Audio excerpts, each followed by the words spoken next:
Welcome back, everyone. Now, you've probably heard it a million times in meetings, performance reviews, or strategy documents. We really need to see the big picture. But let's be honest, what does that actually mean in practice? Are we talking about looking ahead to next week, next year, or are we talking about analyzing the entire global economy? Well, today in this explainer, we are going to completely demystify this massive corporate buzzword.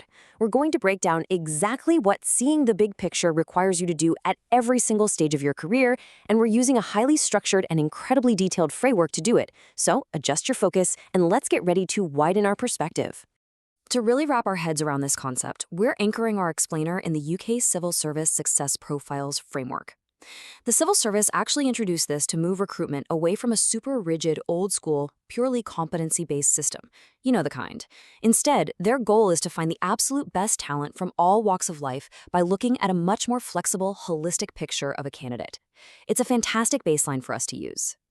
Okay, let's dive into this. Here is our roadmap for today. We're going to start by unpacking the success profiles, then defining the big picture. From there, we'll literally zoom out together, moving from the immediate view to expanding the lens and finally arriving at the global horizon. First up, unpacking success profiles and moving beyond basic competencies. So the success profiles framework uses 5 core elements to assess candidates: behaviors, strengths, ability, experience, and technical skills. Now, not all of these are going to be relevant for every single job, which is honestly what makes the system so incredibly flexible. But for our explainer today, we are going to focus strictly on just one crucial slice of this pie: behaviors. These are simply defined as the actions and activities that people do which result in effective performance. Which brings us to defining the big picture. What does it actually mean? When stripped of all the corporate jargon, the framework defines seeing the big picture as understanding how your role fits with and supports organizational objectives. You must recognize wider priorities and ensure your work is in the national interest. So, fundamentally, it's about perspective. It's about scale. It is about looking up from your keyboard and actively finding your specific place in a much larger national mission.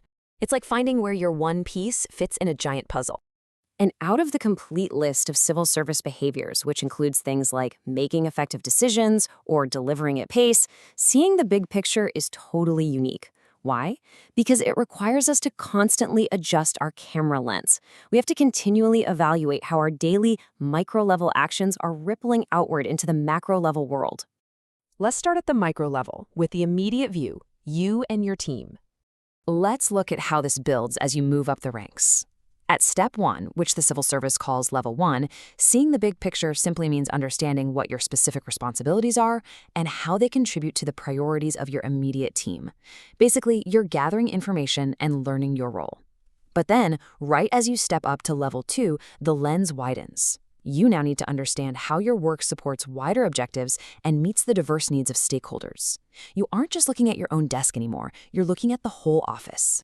Now, what's really interesting about this transition is the required mental shift. To see the big picture at level 2, you have to focus on overall goals and not just specific tasks to meet priorities. This is a massive psychological leap. You're moving from being purely task-oriented, just checking boxes off a daily to-do list, to being goal-oriented. You actually start asking why you are doing the task in the first place. Expanding the lens, let's move up to the mid-level: strategic drivers and departments. By the time you reach level 3, you're required to understand the strategic drivers for your area of work.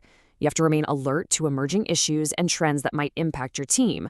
But then we hit level 4, and the scope literally explodes outward. You must now adopt a government-wide perspective to ensure your activities and policies align with wider strategic priorities. You're bringing together diverse views to truly understand the incredibly complex issues surrounding what your entire department is doing. And to do that effectively at level 4, you have to constantly scan the horizon. You aren't just looking inward at your team's performance anymore. You absolutely must maintain an understanding of these 5 massive external developments: economic, social, political, environmental, and technological. Think about it. If you're a mid-level leader and you aren't monitoring how a brand new technology or a sudden shift in the economy might impact your department's work, you simply aren't seeing the big picture. And this brilliantly illustrates the massive journey in scope we're talking about. You evolve from level 2, just understanding how your immediate work supports wider objectives, all the way up to level 6, where you must develop an in-depth, systemic insight into the dynamics surrounding the department and the government. It is such a striking contrast. It shows the evolution from providing micro-level task support early in your career to requiring macro-level systemic insight at the very top. Finally, the macro level, the global horizon and national impact. At this executive tier, the game changes entirely. Directors and director generals at level 5 aren't just reacting to trends, they have to actively anticipate the long-term impact of economic, political, and technological developments at both national and international levels. And by level 6, you are literally shaping the department's role. It is no longer just about understanding the big picture. It is about actively molding it, directing it, and ensuring it serves the highest national interest. The ultimate manifestation of seeing the big picture is exactly this. Create clear, long-term strategies focused on adding value to the nation and making real, lasting change. At the highest levels of leadership, if your vision isn't resulting in tangible, lasting change that reaches far beyond the walls of your own institution, well, your lens just isn't wide enough.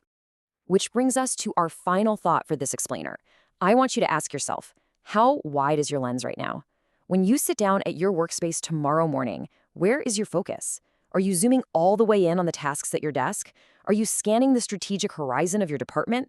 Or are you anticipating the global impacts of your industry? The most effective professionals out there know exactly how to smoothly zoom in to get the job done, and then zoom out to make sure it's the right job in the first place. Keep adjusting that focus and keep learning.